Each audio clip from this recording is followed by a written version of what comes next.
Barangay Malalagong was a remote village nestled in the Cordillera Mountains, where fog clung to the pine trees like ghosts. My cousin Lito, a nurse, invited me there to document indigenous Igorot healing rituals. The elders warned us, "Don't go out at night. The Tinayak hunts when the moon is thin." They described it, a twisted figure with backward knees, long fingers, and a mouth split ear to ear. We laughed. Superstition, we thought. But that night, the dogs howled at nothing, and something scratched Lito's door. I woke to wet footsteps on the wooden floor. My flashlight revealed claw marks, deep, like something had dragged itself inside. Lito was pale. "Did you hear it?" It whispered my name. We searched the house. Nothing. But outside, the banana leaves rustled without wind. Then, a gurgling laugh echoed from the roof. I looked up.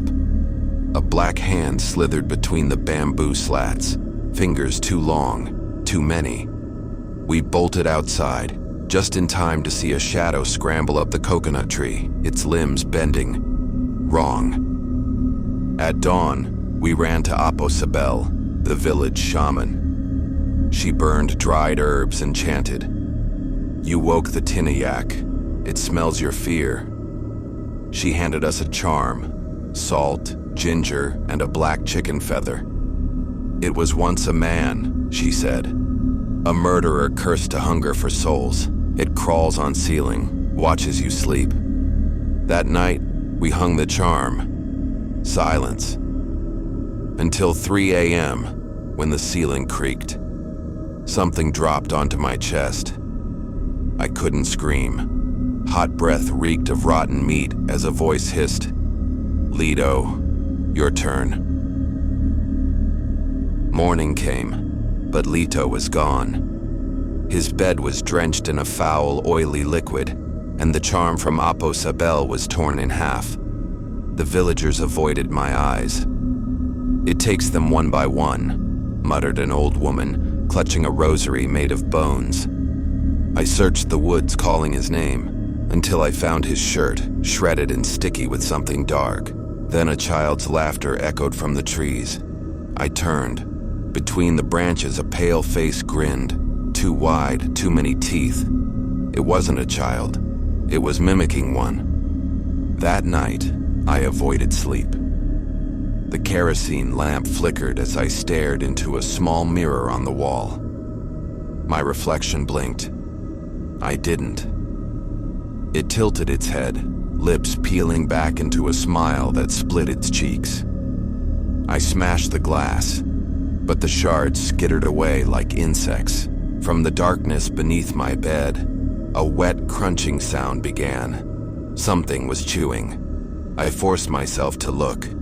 Lito's severed finger rolled into view, gnawed to the bone. A whisper seeped from the shadows. "You're next." Desperate, I returned to Apo Sabel. She led me to a hidden cave, its walls smeared with ancient blood symbols.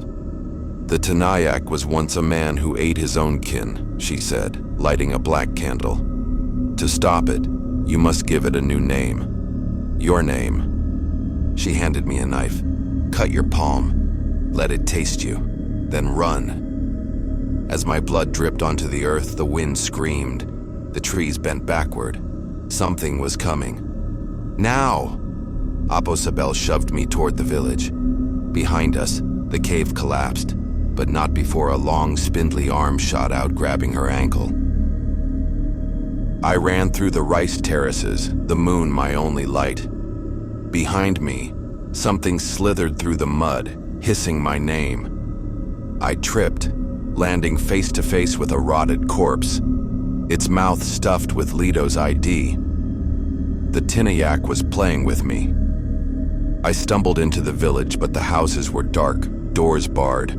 Only one sound cut the silence. Knocking. From inside my hut. My breath froze.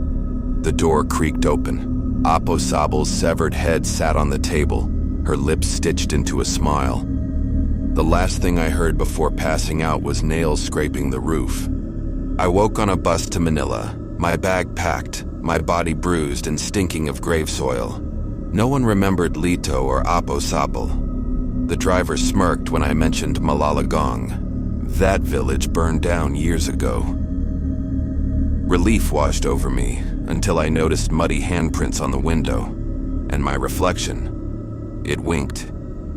Back in the city, I tried to forget. But tonight, as I type this, my ceiling creaks.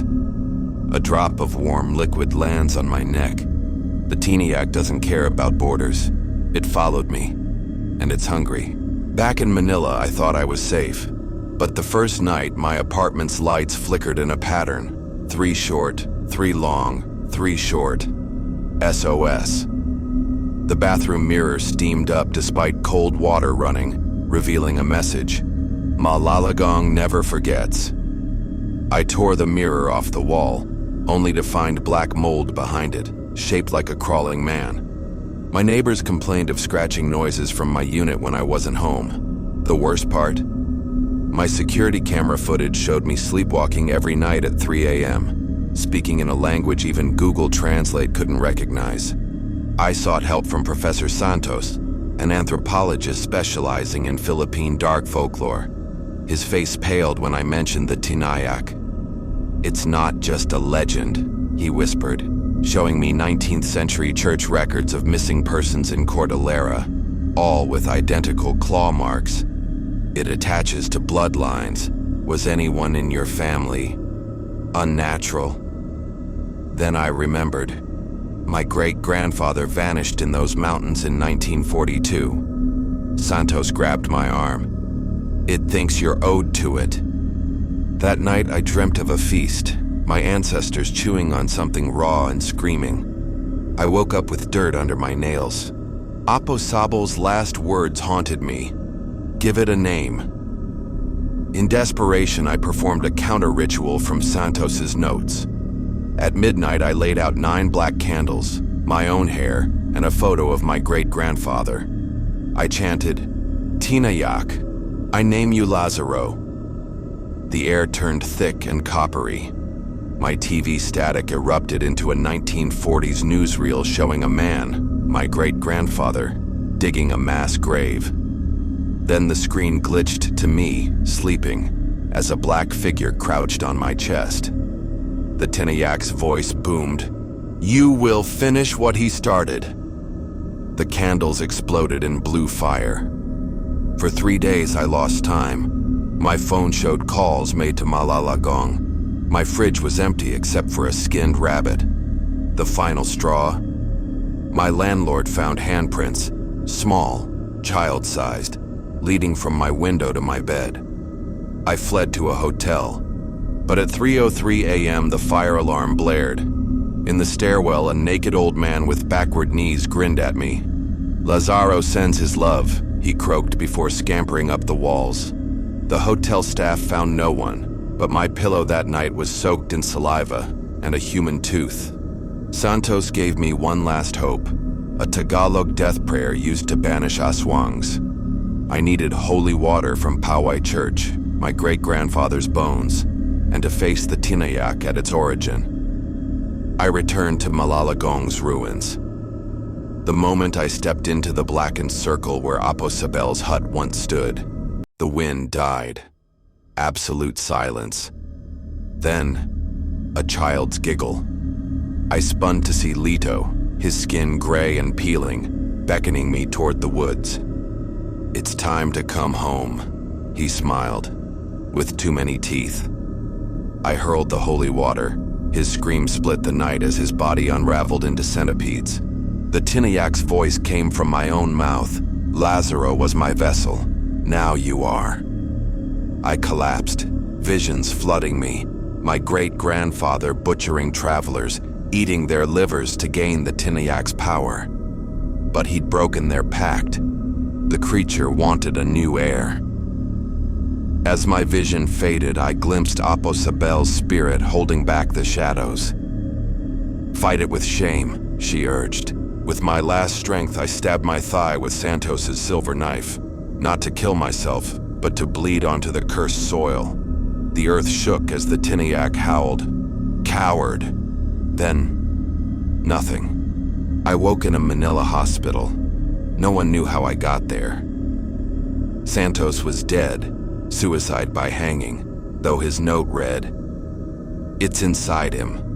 The doctors say I'll recover, but sometimes at night my jaw unhinges too wide.